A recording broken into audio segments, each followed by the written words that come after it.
7 अगस्त फटाफट खबरों में आप सबका बहुत बहुत स्वागत है। यदि आप किसान हैं, यदि आप बेरोजगार हैं, यदि आप व्यापारी हैं या फिर महिला हैं तो ये वीडियो जरूर देखिएगा। मात्र 15 मिनट का वीडियो रहेगा, 10 मिनट का वीडियो रहेगा। इसमें आपको सारी वो बातें जो आपकी जिंदगी पे असर डालती हैं या फिर जो आप मुद्दे उठाना चाहते हैं तो आप हम ये वीडियो दिखाएंगे।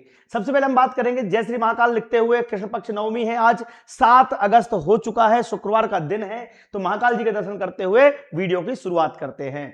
सबसे पहले हम बात करेंगे मंडी भाव की। जी हां, गेहूं की बात करें तो इंदौर मंडी भाव हम रोजाना दिखाते हैं। गेहूं न्यूनतम 2200, अधिकतम 2800 रुपए प्रति क्विंटल, जिसमें मॉडल भाव की बात करें 2700 रुपए के माध्यम से बिका है। सरसों का जो रेट है 7030 रुपए, अधिकतम भाव 7300 रुपए प्रति क्विंटल। सोयाबीन 4800 न्यूनतम, 7085 अधिकतम।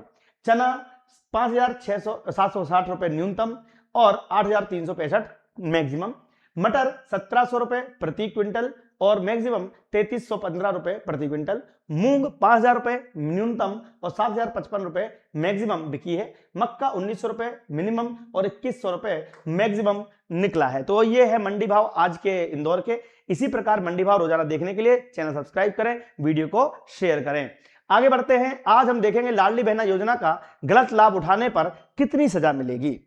अगर आप लाडली बहना है और आपने गलती से लाभ उठाया है तो इनकम टैक्स देने वाले, सरकारी कर्मचारी या पेंशनधारी, 4 पहिया वाहन, आय सीमा से अधिक आय वाले, फर्जी गलत जानकारी देने वाले, सरकार ने उन लोगों के खिलाफ कार्रवाई तेज कर दी है जिन्होंने कथित तौर पर गलत जानकारी देकर या फिर अपनी अयोग्यता छुपाकर लाडली योजना का लाभ उठाया है। बड़े पैमाने पर ऑडिट डेटा वेरिफिकेशन से हजारों अयोग्य लाभार्थियों की पहचान हुई है। इनमें इनकम टैक्स देने वाले, सरकारी कर्मचारी और पहचान से जुड़े धोखाधड़ी करने वाले मामले शामिल हैं। यही वजह है कि अधिकारियों ने नियमों का पालन सख्ती से करना शुरू कर दिया है और वसूली की प्रक्रिया भी शुरू कर दी है। आइए जानते हैं इस योजना के तहत क्या कानूनी प्रक्रिया होगी। गलत लाभ लेने पर, अयोग्य या पाए जाने पर योजना से तत्काल नाम हटाया जाएगा। अब तक मिली पूरी राशि वसूली जाएगी। धोखाधड़ी करने पर कानूनी कार्रवाई भी की जा सकती है। सरकार ने अयोग्य लाभार्थी कैसे पकड़े, तो आयकर विभाग ने डेटा से मिलान किया, सरकारी कर्मचारियों के डेटाबेस से वेरिफिकेशन किया, वाहन पंजीयन रिकॉर्ड की जांच की, आधार और बैंक खाते का सत्यापन किया, ग्राम पंचायत और वार्ड स्तर पर सत्यापन किया, जिससे यह पता चला है कि बहुत सारी महिलाओं ने गलत तरीके से राशि ले ली। अब बताओ अब क्या हुआ, कितनी मिलेगी सजा। पूरी राशि वसूली जाएगी, 2 से 5 गुना तक जुर्माना लगाया जाएगा। धोखाधड़ी गंभीरता के अनुसार 6 महीने से 3 साल तक की जेल रहेगी। आईपीसी धारा 420, 467, 471 के तहत मामला दर्ज हो सकता है। सरकार की अपील है कि सरकार ने सभी बहनों से अपील की है कि वे सही जानकारी दें। गलत जानकारी देने पर ना केवल राशि लौटानी पड़ेगी बल्कि कानूनी कार्रवाई सजा भुगतनी पड़ सकती है। इसलिए आप लोग तैयार रहें कि भैया बहुत सावधानी से फॉर्म भरें। अब नए फॉर्म शुरू होने वाले हैं, ये बात सदन में भी उठ चुकी है। नई महिलाएं फॉर्म अच्छे से भरना। किसान को सरसों और धान की उपज पर भी भावांतर योजना का लाभ लिया जाएगा। किसानों ने आंदोलन किया था कि भावांतर योजना बंद कर दो, लेकिन यहां पर किसान और सरसों के धान पर भावांतर योजना का लाभ दिया जा रहा है। वीडियो देखिएगा, इसमें देखिएगा अगली बड़ी खबर। उड़द को प्रोत्साहन देना भी चालू करा है और 25% के बजाय मौका पड़ा तो फिर आपको भी जोड़ के हमने, ताकि कोई बात नहीं 60% तक खरीदेंगे, लेकिन आगे पीछे हमको अपनी फसल विविधीकरण पे भी चलना चाहिए। इसलिए जोरदार ताली बजा करके एक तरफ गेहूं उपार्जन में भी, दूसरी तरफ आपके हर दुख दर्द में सरकार सदैव आपके साथ खड़ी है। मैं भावांतर योजना के बलबूते पर भी सोयाबीन के माध्यम से जो हमने कदम बढ़ाए थे, अब बोलना चाहूंगा संभवतया अगले धान की खरीदी में भी हम भावांतर योजना के बलबूते पर सरसों और धान दोनों की खरीदी में भावांतर का लाभ देंगे। ताली वाली बजा करके इसका भी भविष्य की दृष्टि से आनंद ले सकते हैं। सरकार किसानों के साथ है। सरकार के माध्यम से हमने कोदो कुटकी भी अब श्री अन्न योजना के माध्यम से खरीदी है और खासकर मैं उल्लेख करता हूं कि अब अपने बीच में तो बहुत सारी घोषणाएं हैं जिसको हम बाद में बताते रहेंगे, लेकिन भावांतर योजना को लेकर किसान नाराज हैं। उनका कहना पैसा पूरे दो, हमें बाद में मत दो, टुकड़ों में मत दो, हमें एक साथ पैसे दो। अब बताओ किसान सही है कि मुख्यमंत्री? बात की बात है। दतिया की जनता का विश्वास सबसे बड़ी ताकत है। यह भी कानून, यह कभी ना भूलने वाला ऋण है। खून का एक एक कतरा कर्ज को चुकाएगा। दतिया में जीतने के बाद जीत पटवारी भावुक हो गए। उनने सोचा कि यार चलो एक सीट तो मिली, उस पर ही लपक लिया जाए। तो आज पूरी भावना उनने वहां उड़ेल दी। दतिया के सामने बस वो केवल दंडवत प्रणाम ही नहीं कर पाए, बाकी सब कर लिया। वीडियो देखो, इसका देखेंगे बड़ी खबर।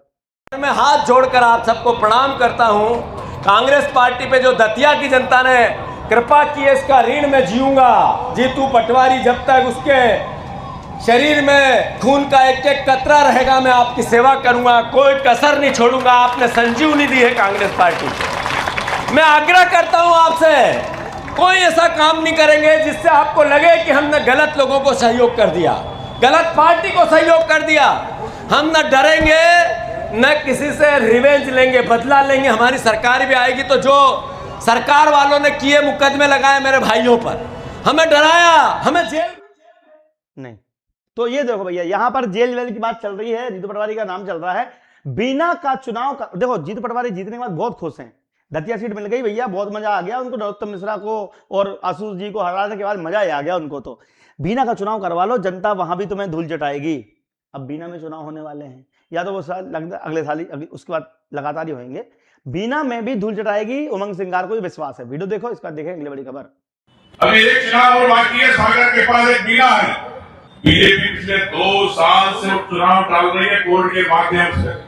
क्यों डरे हो? अब तो दतिया जीते तो घबराएंगे कि चुनाव नहीं हो बीना में। लेकिन मैं आज कहना चाहता हूं, भारतीय जनता पार्टी की सरकार को, संगठन को कहना चाहता हूं कि आप अगर सत्ता का अहम दिखाते हो, ताकत दिखाते हो, धन बल की ताकत दिखाते हो, आओ बीना लड़ो। हम आपके बीना के लिए तैयार खड़े, पूरे कांग्रेस के कार्यकर्ता वापस बीना जीतेंगे। ये कहानी चल रही भैया, तो हर जगह जीतने के दम भरेंगे। अब एक सीट जीत गया, देखो क्या क्या होता है। गाड़ी पलटी नहीं थी, पलटाई गई थी। अगर गाड़ी ना पलटाई गई होती, सरकार पलट जाती। आपको एक बहुत बड़ा केस याद होगा, एक दुबे था, वो दुबे भाई साहब भागे और भागकर एमपी आ गया। एमपी से वापस जब यूपी ले जाया जा रहा था, उसने कहा 15-20 पुलिस वालों को मार दिया था। तो वो भागा था, कहा महाकाल उज्जैन आ गया और यहाँ पर सरेंडर कर रहा था। सरेंडर करके पकड़ तो लिया पुलिस ने, और पुलिस लेके कहाँ जा रही थी? यूपी। बीच रास्ते में गाड़ी पलट गई और उसका एनकाउंटर करना पड़ा क्योंकि वो भाग रहा था। ये पुलिस की थ्योरी है। अब तुम्हारी थ्योरी क्या है वो तुम समझ लेना। लेकिन यहां पर इन भाई साहब को इतनी तकलीफ है यार। ये बताओ, एक गुंडे ने, माफिया ने आतंक मचा रखा था, 7 पुलिस वालों को उसने गोलियों से भून के भागा। अब तुम क्या चाहते हो? उसमें कोर्ट कार्रवाई करे, कोर्ट में जाए, सालों केस चले और उसके बाद उसको खिलाओ पिलाओ भी, और आज तक वो जेल में बंद रहता, उसको मारा नहीं जा सकता था। अगर मान लो मेरी तरफ से एनकाउंटर फर्जी भी था, मान लो, भाई मैं तो खुश हूं, जनता भी खुश है, लेकिन ये व्यक्ति खुश नहीं है। इसको बड़ी टेंशन है कि भैया क्यों मारा जाता है आतंकियों को। इनके गुर्गे ही थे, अतीक अहमद का नाम देख लो, वो मुख्तार अब्बास अंसारी कौन थे, वो सबके नाम सुन लो, जितने भी सब पार्टी गुंडे थे सबको धूल चटा दी गई। और आज ये व्यक्ति दुखी इसीलिए है क्योंकि क्यों मारा गया, क्यों कार पलटाई गई। वीडियो देखो, इसका देखें अगली बड़ी खबर। होगा जब गाड़ी पलटाई गई थी और मैंने उस समय कहा था कि ये गाड़ी नहीं पलटाई गई है, सरकार ने अपनी सरकार पलटने से बचा ली है। सरकार पलट जाती अगर सच्चाई सामने आ जाती। वो गाड़ी नहीं पलटाई गई थी। जो हमारे साथी ये सामने खड़े हैं वो जानते होंगे, संतोष जी, कि क्या कारण था कि गाड़ी पलटा दी गई।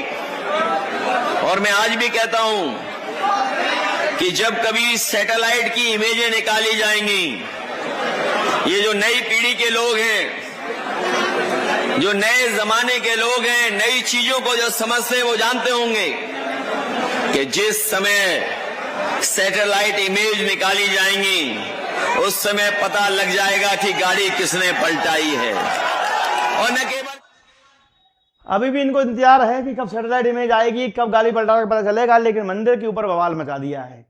ये महिला, इसको मैं नाम भी नहीं लूंगा, मंदिर में आपने चोरी कर दी, ना जाने कितने हजार करोड़ का दान भारतीय जनता पार्टी और उनके सगी साथियों को लूट लिया, फिर भारतीय जनता पार्टी का नाम ले लेके अपनी रोटी सेकती हैं। पहली बात तो बीजेपी का उस कमेटी से कोई मतलब नहीं था, उनने तो स्वतंत्र कमेटी बना रखी थी, घोटाला घपला हो गया। अब ये महिला मूर्ख औरत ये चाहती क्या है? ये चाहती है कि भैया इसके नाम पे, चंदा चोरी के नाम पे हम वोट ले लें।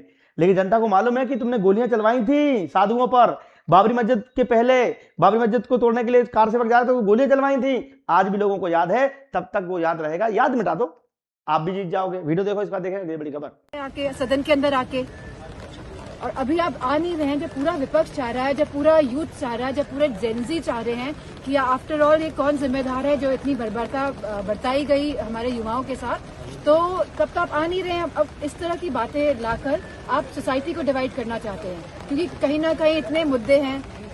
राम से जुड़ा हुआ मुद्दा जहाँ आया है, जहाँ मंदिर में आपने चोरी कर दी, और ये चोरी जब से मंदिर शुरू हुआ है जाने कितने लाखों करोड़ों लोगों ने चंदा दिया, चाहे भले ही 50 रुपए का दिया हो, चाहे भले ही करोड़ों रुपए का दिया हो। अभी मैं बनारस गई थी तो मुझे मालूम हुआ कि जो एक उद्योगपति थे उन्होंने 11 करोड़ रुपए का चंदा दिया राम टेम्पल में, वो भी एक इंसान ने। तो आप समझ सकते हैं कि इसका मैग्नीट्यूड, इसकी विशालता कितनी है। न जाने कितने हजार करोड़ रुपए का चंदा और दान और गुप्त दान और धातु दान भारतीय जनता पार्टी और उनके संगी साथियों ने लूट लिया है। तो इस बारे में आप चर्चा नहीं चाहते। हम तो चाहते हैं कि इनको जिनको चंदा नहीं दिया, कल सदन में चर्चा हुई, स्पीकर साहब ने पूछ लिया कि जो लोग हंगामा कर रहे हैं चंदा की एक बार रसीद तो ले आओ, तो पैसे दिए कि नहीं दिए। सब भागते फिरे, कोई चंदा नहीं दिया है, बट ये राजनीति करने के लिए चंदा चोरी कर रहे हैं। चलिए कोई बात नहीं। जैन जी एक वर्ड ने जैन जी सीख लिया है। अरे नेपाल का जैन जी तुम बोलते हो, उसने सरकार पलट दी थी, हम मानते हैं, लेकिन उन्हें वहां के हिंदू जैन जियों ने जब मुस्लिमों को भगा के बाहर भगा दिया, तब तुम्हारे मुंह से एक शब्द नहीं निकला कि उनने सत्ता पलट दी, उसने मुसलमानों की पूरी मस्जिदें तोड़ दी, ये कर दिया वो कर दिया, तब तुम्हारे मुंह नहीं खोल रहे। जैन जी काय के लिए? केवल सत्ता परिवर्तन के लिए। बाकी मुद्दे पर लड़ रही है उस पर कोई बात नहीं करोगे आप। जैन जी का नाम लेते हो, जैन जी जो काम कर रही है नेपाल ने हिंदू राष्ट्र घोषित कर दिया, आपने कर पाए? ना कर पाओगे, क्योंकि तुम्हें वोट खुद का थोड़ी चाहिए, तुम्हें दूसरा किसी और का चाहिए। चलिए भैया आगे बढ़ जाते हैं। भारत को राहुल गांधी जैसे पढ़े लिखे पीएम की जरूरत है, ना कि फर्जी डिग्री वाले नेहा भारती। ये खुद तो अनपढ़ जैसी लग रही है। मतलब कि ये बताओ, राहुल गांधी जैसे पढ़े लिखे पीएम की जरूरत है, तो कहां से पीएम बनेगा? राजनीति की समझ तो है नहीं भाई साहब में। कुल मिला के जितनी सीटें थी कांग्रेस को 99 बार तो हरवा दिया उसने। मैं ये नहीं बोलता हूँ बीजेपी अच्छी है, मैं नहीं बोलता हूँ आम आदमी पार्टी अच्छी की कांग्रेस अच्छी है, लेकिन कम से कम ऐसे व्यक्ति को तो कम से कम बनाओ भाई, जिसका खुद का धर्म का पता नहीं, खुद पारसी है कि मुल्ला है, ये बना ब्राह्मण पढ़ता है। ये क्या बात हुई यार? हिंदू बन के तुम क्यों वोट लेना चाहते हो? ये भी एक प्रकार से वोट जिहाद है। अब नया वर्ड चालू होने वाला है, वोट जिहाद। भैया ये बताओ, पारसी आदमी या फिर मुसलमान आदमी हिंदू बनकर ब्राह्मण बनकर बोलता हम वोट ले लेंगे, तो ये वोट जिहाद नहीं तो क्या है? मतलब ये व्यक्ति अपनी आइडेंटिटी बता पा रहा है, और इनको पढ़े लिखे बोलते हैं, जिससे बोलते नहीं बनता। और जब भी उसके वीडियो देखोगे ना, जैसे आप कभी निराश हो, मान लो आपको बहुत टेंशन है, आप राहुल गांधी कोई भाषण उठा के चालू कर लो, कपिल शर्मा से ज्यादा एंटरटेनमेंट वहां पे होता है। ना तो वो खुद बोल पाता है, ना वो समझ पाता है, फिर भी उसको तैयारी कर रहे हैं। ये लड़की का भाषण सुनो, इसके बाद देखेंगे अगली बड़ी खबर। राहुल गांधी कहाँ और मोदी जी कहाँ? वो एक पढ़े लिखे इंसान, एक जगह बिल्कुल ही जो पढ़े लिखे नहीं, फेक डिग्री वाले इंसान। तो साफ साफ हमें पता चलता है कि राहुल गांधी एक अच्छे नेता भी है, पढ़े लिखे भी है, खानदानी घर से बिलोंग करते हैं। उनके घरों में आज तक हमने देखा है कि शहादत से जाना जाता है, शहीद हुए हैं उनके घर पे। पॉलिटिक्स में एक बड़ा नाता रहा है उनका। तो राहुल गांधी बहुत बड़ा नाम है, और मैं चाहती हूँ कि आने वाले टाइम में हम राहुल गांधी को प्रधानमंत्री बनता देखें। लेकिन भारतीय जनता पार्टी कब देखेंगे भैया, कब देखेंगे? भगवान जाने। 56 साल का युवा अगर हो सकता है तो फिर देश में कुछ भी हो सकता है। लेकिन हम आपको एक काम करते हैं, पढ़ाई लिखाई में आपका फोकस होना चाहिए। आप केवल Deepti Singh academy application download कर लो। शिक्षा गारंटी योजना के तहत हम आपको कोर्स बहुत सस्ते में दे रहे हैं। वर्ग 2 वर्ग 3 पात्रता परीक्षा का बैच भी चालू हो चुका है। पटवारी भर्ती अभी आ गई है, लेकिन दिव्यांगों के लिए है, बट बहुत सारी पोस्ट है उपसमूह 2 की, उपसमूह 4 की, जिस पर आप बैच ले सकते हैं। वर्ग 2 वर्ग 3 के अलावा बहुत सारी हमारी एप्लीकेशन पर कोर्स पड़े हुए हैं। आप चाहें ग्राम पंचायत रोजगार सचिव, जी हाँ, पंचायत में सचिव की पोस्ट भी आ चुकी है, और रोजगार सहायक की 3000 पोस्ट आई है इस बार मध्य प्रदेश में। तो आप लोग पढ़ाई पे जुट जाओ, पंचायत सचिव बन जाओ। दीप्ति एकेडमी डाउनलोड कर लीजिएगा। जय हिंद जय भारत। और यहां पर पेड कोर्स में जाकर आप कोर्स ले सकते हो। कोई दिक्कत आए तो दिए गए नंबर पर कांटेक्ट कर सकते हो कोर्स लेने के लिए। ग्राम पंचायत सचिव और रोजगार सहायक की भर्ती आ चुकी है 3000। तो ये वीडियो जरूर शेयर करें, लोगों तक पहुंचाएं, चैनल सब्सक्राइब करें। धन्यवाद।